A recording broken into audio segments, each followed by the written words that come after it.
মধুসূদন গোস্বামী আমার বন্ধু এবং সুধাংশু দাস দাদা এবং উপস্থিত বন্ধুরা ভাইরা। অ্যাকচুয়ালি আমরা ভারতীয় গণপরিষদ থেকে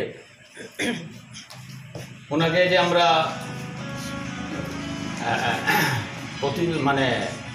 ক্যান্ডিডেট হিসাবে সিলেক্ট করেছি, কারণ হলো আমরা বিজেপিরই মানুষ ছিলাম বা এখনও আমরা বা আগেও মোদিভক্ত ছিলাম, কিন্তু আসামের যে পরিস্থিতি, এই আসামের পরিস্থিতি চিন্তা করেই আমরা দেখেছি যে আমাদের বাঙালিদের কোনো বাঙালিদের আমরা ঠিকমতো আমরা অধিকার পাইতেছি না। যেমন কা যেটা সৃষ্টি করছে, সবাই ভাবতেছে যে কা তো আমাদের খুবই মঙ্গলজনক, কিন্তু কা আমাদের মঙ্গলজনক না। আমরা যারা ফর্ম ফিল আপ করতে লাগবো, যেমন কা আগে আমরা বিদেশি নাগরিক লিখতে হবে যে আমরা বিদেশি নাগরিক। তারপরে অনেক পয়েন্ট আছে, যেমন আমরা বাংলাদেশ থেকে আসছি, বাংলাদেশ থেকে একটা ডকুমেন্ট দিতে লাগবো, সরকারের একটা ডকুমেন্ট দিতে লাগবো। গতিকে অনেক সমস্যা, আর আজ পর্যন্ত কেউই অ্যাপ্লাই করে নাই, শুধু একজনেই শিলচরের অ্যাপ্লাই করেছে।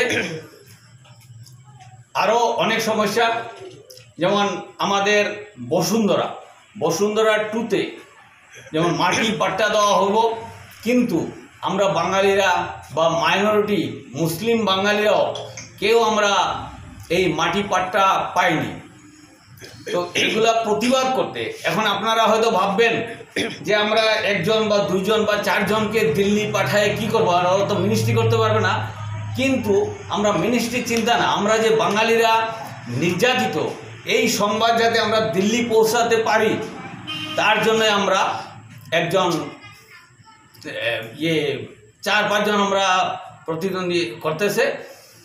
কারণ আমরা যদি 2 জন বা 3 জনই যায় বা 5 জনই যাইতে পারে, অন্তত দিল্লি থেকে আমাদের সমস্যাগুলো জানাতে পারবে। কারণ এখান থেকে ভালো রিপোর্ট যায় না, সব ঠিক হ্যাঁ, ইধার কুছ প্রবলেম নেই, সব ঠিক হ্যাঁ, লেকিন কিন্তু আমরা তো অ্যাকচুয়ালি বসুন্ধরাতে পাট্টা এমনকি মাটির পারমিশনও পর্যন্ত পাওয়া যায় না। আমাদেরই সমস্যা। 47 সনের লাগে। উনি একদিন মণ্ডল কি একজন বলল যে আমরা 31 সনে একজনের দেখাইছিল যে ও কাছাড়ের লোক, কিন্তু মানছে না, না ও কাছাড়ের লোক, ওর তো মাটি আছে বা এটা ফলস। এইভাবে আমরা বঞ্চিত, তাই আমরা এই প্রতিদ্বন্দ্বী একজন খাড়া করেছি।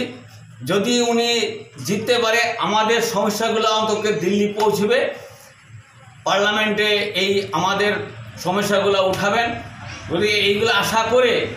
আর আমাদের লোকেল এই হিসাবে আরও দেখেন, যেমন কামাখ্যা প্রসাদ ঠাসা, যদিও বিজেপি, শুধু হিন্দু সরকারের সমস্যা সমাধান হয় না, আমাদের মেইন সমস্যায় সমাধান হইতেছে না।